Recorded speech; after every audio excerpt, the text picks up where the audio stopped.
Well, 2.5 years ago, it was the most unlikely and most unexpected alliance. Uddhav Thackeray of the Shiv Sena broke up with the BJP and formed a government with the Congress and the NCP. Many predicted that it would die soon, but it did last this long. Ultimately, though, a rebellion in his ranks has forced Uddhav Thackeray to resign as Maharashtra Chief Minister. But the drama isn't over yet. There are a lot of challenges that remain for the Shiv Sena, including who the real Shiv Sena is. But what exactly led to this rebellion and what is the future for the Thackeray family? Joining us exclusively on NDTV today is Aaditya Thackeray, former minister in Uddhav Thackeray's government and of course Uddhav Thackeray's son. Aaditya Thackeray, thanks very much for speaking to us. How did we reach this point, Aaditya Thackeray? How do you think you came to this point where your father faced the kind of rebellion that he did? Like you mentioned earlier, unexpected. I think that is the word, because to be betrayed by your own is a whole different thing altogether, and especially in the time that they took advantage of. When my father, the Honorable Chief Minister, was just out of surgery, was in isolation, that was the sad time that, these traitors have taken advantage of, and good luck to them for whatever morals they have. So you're saying that this came as a complete shock to you when this news started breaking 10, 12 days ago? We had a certain idea. We had a certain idea of a couple of people's ambitions and what they wanted to be, and they were also offered those posts whenever, exactly a month before this whole drama started. Having said that, I think whatever's happened has happened, and everyone knows what has happened. And the Chief Minister has been, very graceful, very large-hearted, and you've seen the things unfold in the last 24 hours. It's said that there were a lot of differences that Eknath Shinde had with you in particular and was resentful of your rise within the government and within the party. How would you respond to those allegations? I wouldn't see it from my side that way. I've given more than enough respect to everyone. But it's sad if someone's sad about someone rising, a colleague rising, or a junior colleague who you've worked with, or someone who you've treated as family. For us, all of these people are family, and for the last 15, 20 years, we've worked together, been in opposition together, come into government together, faced the hard times together.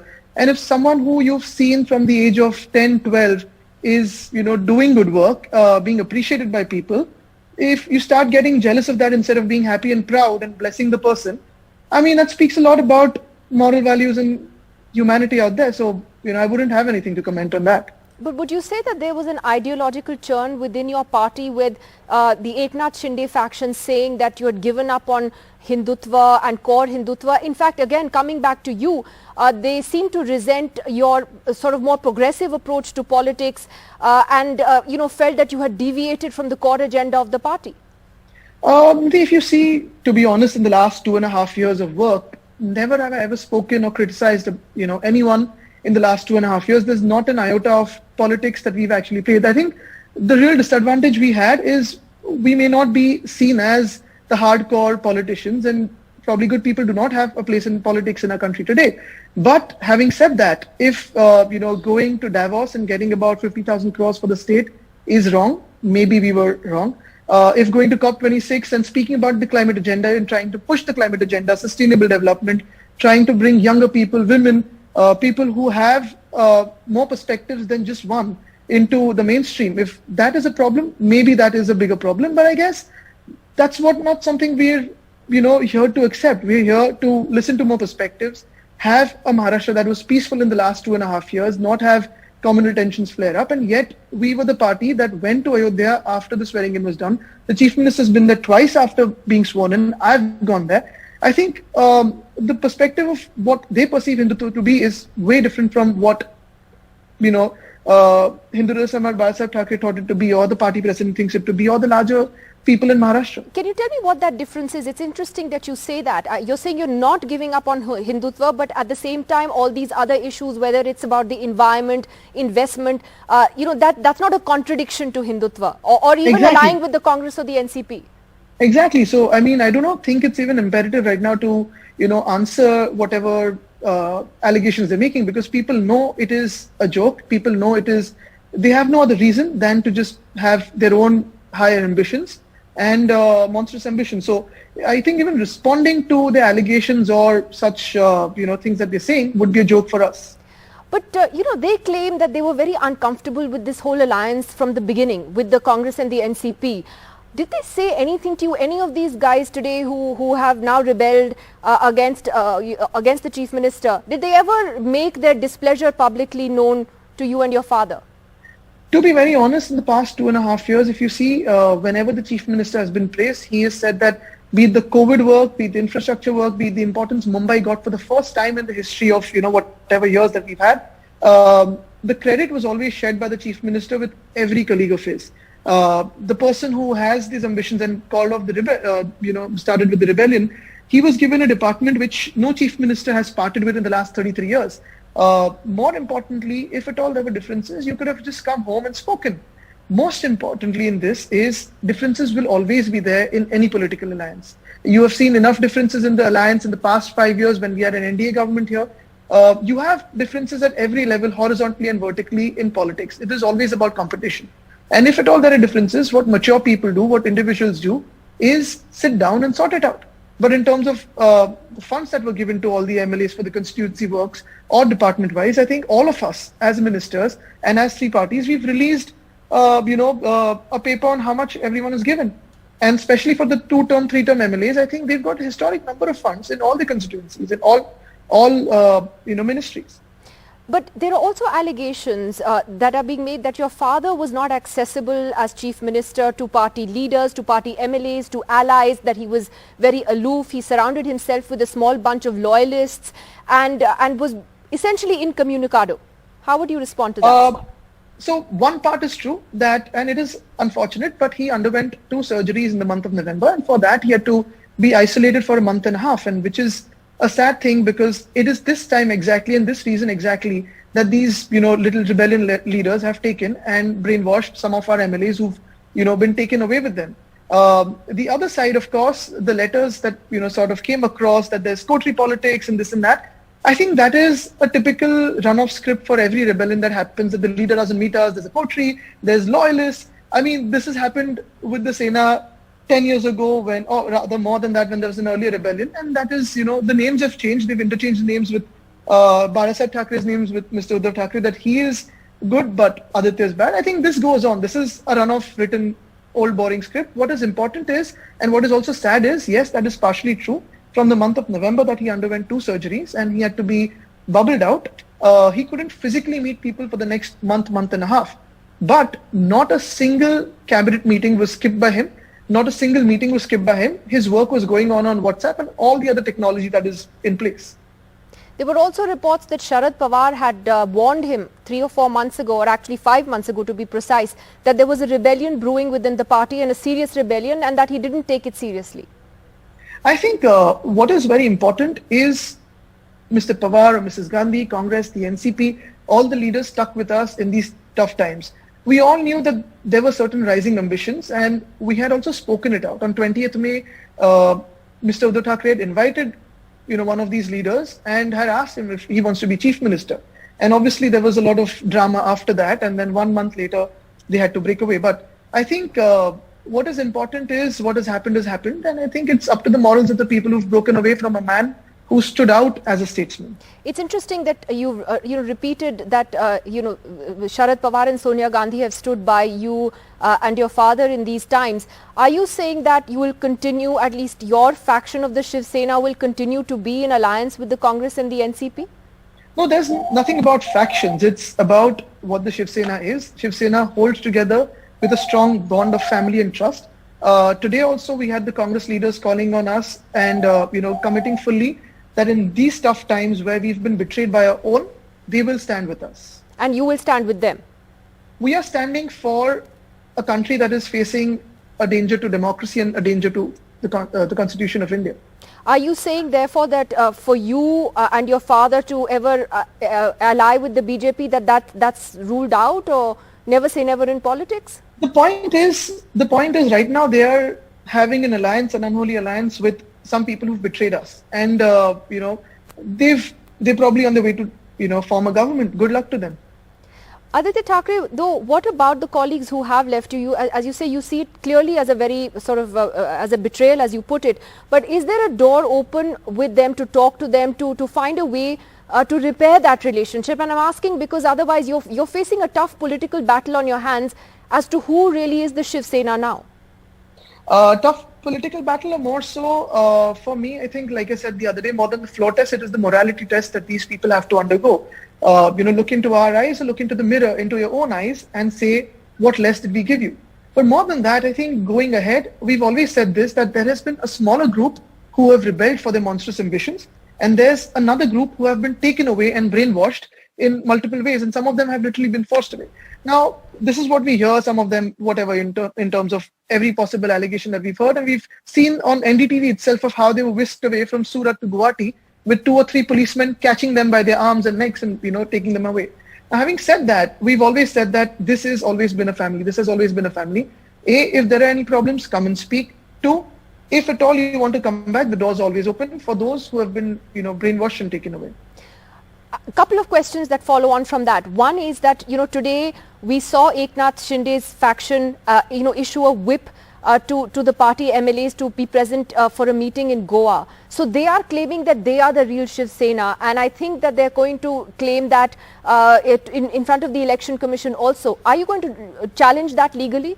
See, all of these are legal things, but once again, I want to stress on the same thing, that it is impossible to understand of how a mindset can work like this against a party, against a family, which is the entire party, and against the person who is the party president, who has given you everything and who has brought you so ahead in life, personally treating you as family. The rest is all beyond understanding. The rest is all legality. But what about the morals? What about the humanity? I think that is the core of the question. So are you saying that there can be a rapprochement, that if some of these MLAs came and met you, that you will keep those doors open? We've always said this, and we've said this from day one, that whoever has been whisked away, whoever has been forced away, whoever has been brainwashed, whoever has misunderstandings, for them the doors are always open. Why do you say they're brainwashed? Because, see, you have seen in a couple of interviews yourself, I do not want to go into details, but some of them are going by the script. Some of them are going by an older script. And some of them who have been in touch with us, who have been, contacting us through various people, they want to come back, but they were forced to stay there. And you've seen the amount of security, you've seen the amount of, force that has been placed there to ensure that no one goes in and no one comes out. So do you think that some of that force has to do with central agencies at play as well, like the ED and the CBI? No, I think they've just appeared by themselves, and, they've just been there to ensure the MLAs there who are on a tourism streak are protected well from people who might be, wondering what they're doing there in a flood-hit Assam. Do you believe that the BJP was plotting the downfall of your government? Do you believe that they were the ones responsible for doing this? I wouldn't go into the depths of it. People know everything. People are smart enough to read through whatever's happening in our country and whatever's happening in our state. The sadder part is, like I said, our own people who betrayed us. I think the moral question, the question is to them. How could you do this? But where do you go from here, Aaditya Thackeray, politically? You have crucial Onwards and elections. upwards. I'm saying, where do you go here from here politically? You have crucial BMC elections coming up and other municipal bodies as well, but the BMC, of course, is the richest in the country. And you don't have a lot of time for that, maybe a few short months. What are the challenges that lie ahead for you and your father then in the next few months? I think 2 pertinent points you made here. Where do you go from here? Like I said, onward and upward, because every time the Sena faces a crisis, it comes together and becomes stronger. Unfortunately, these leaders who called this rebellion and have rebelled, I wouldn't call it rebellion also, it's treachery, because a rebel actually has the bravery to stand there in his own state, resign and face the elections, which these guys do not have any courage. But about the BMC also, I think another point you made was very, very pertinent. The fact that it is the richest. Now, richest doesn't mean that it can spend it in any which ways. Every penny that has come into the BMC has been accounted for. Projects have been lined up. The Coastal Road project that is going on, slated to be complete by December 2023. The Worli-Shuri connector, the MTHL, multiple projects that have been going on. It was probably for the first time that Mumbaikars felt that we had a chief minister who is from Mumbai, who is voicing Mumbai, working for Mumbai along with the entire state. For us as Mumbaikars, we were all happy to be working for Mumbai. My worry is also that the importance that Mumbai has got as a city that deserves importance will be back to a city that is the hen that lays the golden egg. Do you think in hindsight that some of the comments made by some of your leaders like Sanjay Raut actually backfired and didn't help in this crisis, that perhaps he was a little too loose with his words?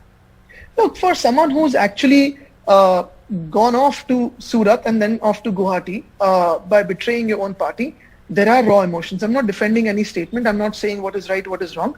But it is also for the people who betrayed the party men, the party president, and all of us as one family, as one party.